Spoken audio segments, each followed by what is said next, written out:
I hadn't intended to drop by that day. It was either sheer coincidence or some unspoken pull that made me pull over that afternoon. What I heard when my wife stepped out of the bathroom, wrapped only in a towel, left me utterly speechless. In that moment, everything shifted. I didn't think about yelling or begging. My response would be methodical, precise, and utterly unexpected. The morning had begun like any other. I left the office earlier than usual, my mind buzzing with strategies for the high-stakes merger I was juggling. On my way to the gym, driving past our townhouse, I noticed Isabel's car in the driveway. Strange, she had told me she'd be tied up at a late meeting. A flicker of unease crept over me, but I tried to shrug it off as paranoia. Still, something urged me to stop. I slid my key into the lock and opened the door as quietly as I could. The house was silent, save for the faint hum of running water upstairs. Then I heard a man's voice. "That's incredible. I can't believe you're really doing this." My breath caught. Her response came moments later, laced with that smug, confident laugh. "Oh, Adrian has no clue. He thinks I'm stuck at work. We have all the time in the world." A kiss followed. My fingers gripped the banister so tightly my knuckles turned white. My heart thundered in my chest. I could have stormed upstairs and confronted them, but I didn't. I melted into the shadows, forcing myself to inhale, to think. I understood then that this wasn't going to end with anger or confrontation. This was going to end with her world crumbling around her. I turned and walked back to my car. No heartbreak, no fury, only icy, calculated clarity. My marriage was over, but I would not vanish as a wounded man. She had misjudged me, and that would be the last mistake she ever made. I called Luca, my best friend and a wizard with all things digital. "My wife is cheating," I said plainly. "I need everything, proof, all of it." Within 48 hours he delivered. Every text, every call log, every hotel booking. He even recovered footage from our own home security system. The evidence was indisputable. A simple divorce would be merciful. I had other plans, to dismantle her life, piece by piece. The first phase was psychological. 4 days I became the ideal husband. Warm smiles, casual affection, even breakfast in bed. She suspected nothing. Then came the bait, a luxurious weekend getaway to a villa we had always dreamed of visiting. She was overjoyed, hugging me as if I had given her the stars themselves. "Anything for you," I said. And I meant it, just not the way she imagined. The morning of our trip, I told her I had some last-minute work to finish and would meet her there. She left blissfully unaware. The moment she drove away, my plan kicked into motion. I called my lawyer and signed the divorce papers. I froze our joint accounts, cutting her off from everything. Then I sent copies of her messages, hotel receipts, and still frames from the security footage to her family, friends, and workplace. The life she had carefully curated shattered instantly. Meanwhile, at the villa, she arrived to find champagne chilling on the table inside an elegant folder. Inside were her own texts, photos, and the divorce papers. On top, a short handwritten note. I stopped by and overheard something I'll never forget. "You never saw this coming. Consider this my farewell gift." I didn't bother showing up. I didn't call. I simply switched off my phone.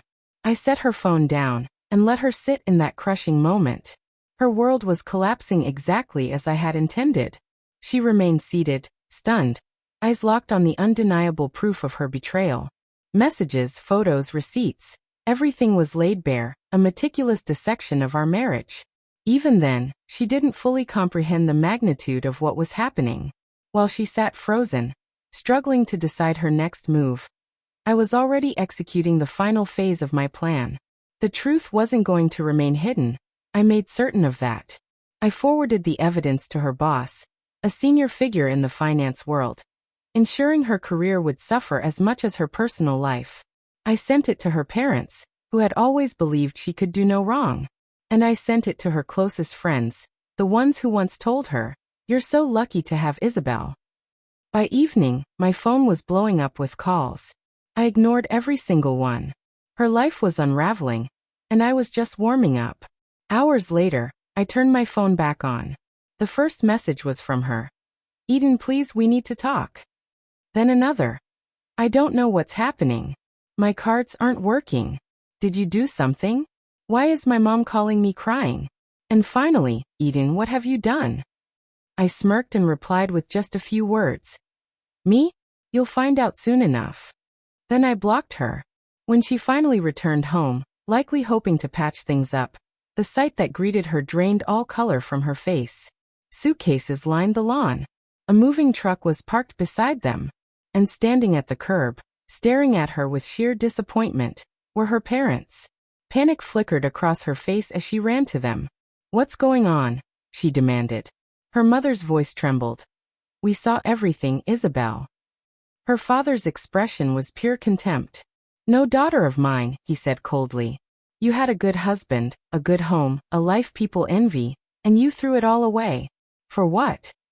She tried to protest. It's not fair, Dad, please. But he cut her off. Eden sent us everything. Do you know how ashamed we are? She turned to me, eyes blazing with fury through tears. You did this. I crossed my arms, leaning casually against my car. No, Isabel. You did this. I just made sure you paid for it. Her gaze flicked toward the house. You can't kick me out. This is my home too. Not anymore, I said calmly. Confusion gave way to dread. Weeks ago, I had transferred the house into my name. I added, you weren't paying attention, just like when I emptied our joint accounts. Her hands flew to her mouth. You can't do this to me. I shrugged. Already did. Her job was ruined. Her boss wanted nothing to do with her. Her friends long gone. And the man she had sacrificed everything for? He disappeared the moment her comfort, security, and status vanished. 3 days later, she sent one last message. Eden, I have nowhere to go. I made a mistake. I miss you. We can fix this. I never replied. By then I knew she finally understood. She had always believed I'd forgive her, that I'd always be there, but now she had nothing, and I was free. 2 weeks later, I sat in my new office, promotion secured in a new city, my life untangled from hers. Then I saw a photo online. Isabel, alone in a dingy cafe, exhausted and broken. The caption read, "Some mistakes can never be undone." Damn right, I muttered, leaning back with a satisfied smirk. Revenge had been served cold. Isabel was frozen solid. Because cheating isn't just betrayal of love, it's betrayal of trust, dignity, and the belief that someone will always be there. And when the person you wronged walks away without a backward glance, that's when you truly realize you've lost everything.